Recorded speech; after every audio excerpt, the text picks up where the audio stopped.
guys, welcome back to my channel. In today's video, I'm going to be teaching you how you can make a professional looking mock-ups like these that you see here that people have made and are displaying on Etsy to sell their products. So it's actually a really simple process, and I'm going to walk you through a couple different ways that you can do it. So be sure to hit the subscribe button and let's start with our mock-up.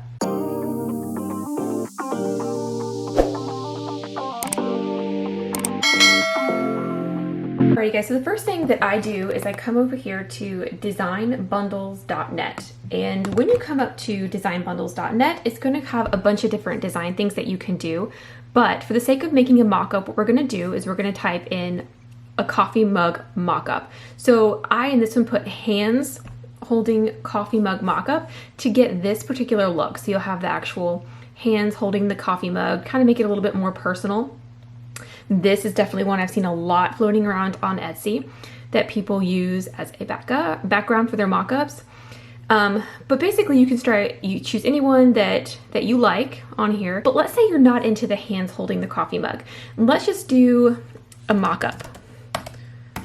If I just type in mock-up, everything comes under here. So you can do coffee mugs, t-shirts, towels, anything you could possibly imagine, they have a background mock-up for.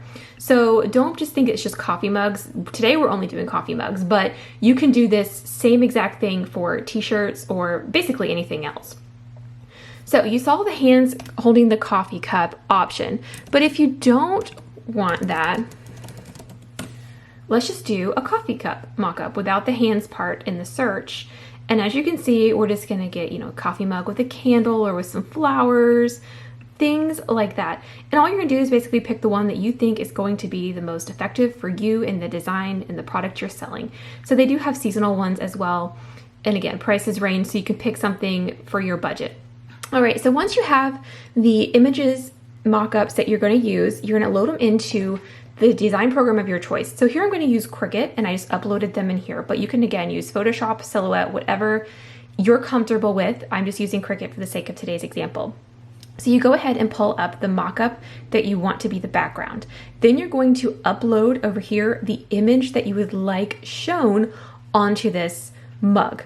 So today I'm going to be using a couple different images. So because that lady in the mock-up is wearing a red sweater, I like to put designs that I think are going to pop and show better with that. My goodness, it's not working for me here today. There we go. We are going to bring it up, and we're just going to work with it and size it appropriately to where it will fit on here, not cover her hand, anything of that kind. So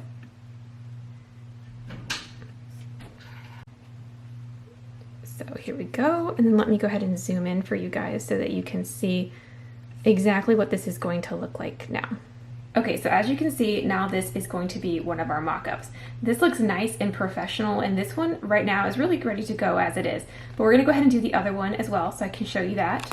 For this one, because it is a double-sided mug, if you plan on doing your design on both sides, you probably wanna show it that way so they know that it's double-sided, or you can put, the front design, the back design, so you can see both sides. And that's why I like this one, is because it shows you exactly what the fronts looks like and exactly what the back is gonna look like if there's any differences. So they know exactly what they're getting. So there we go.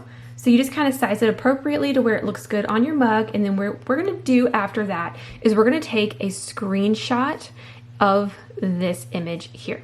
Now, if you are on Silhouette, or if you're using this Photoshop to design this, you can simply save this as a transparent background and then upload it into Etsy or wherever you're using to sell the image, so use your main cover image of what you're selling. If you're using Cricut, you are going to need to use a screenshot because you cannot export from Cricut. So be aware of that. If you are on a Mac to screenshot, we're going to do Shift Command and the number 4. And then there we go. It comes up here, and we're going to take a screenshot like so. And we see that it comes down there. It is saved as a screenshot on my computer and is ready for me to add. And that is it. It is as simple as what I just showed you guys. So you can do more complicated mock-ups where you go into Photoshop and you add extras to the side and really jazz up the pictures, but you don't need to. What I just showed you is a basic simple way to get started and save yourself money. So you're not making every little thing that you can do as an example. Just make a mock-up and show it and list it for as an option. Like I said, check out designbundles.net because they do it for shirts, onesies, kitchen towels, coffee mugs, tumblers, everything you can imagine they'll have the backgrounds for, and you just have to put your sample design over. So if you guys have any questions, be sure to hit the subscribe. Be sure to let me know below, sorry. And while we're at it, do subscribe because that does help out with the YouTube algorithm. But thank you guys for watching and have a great day.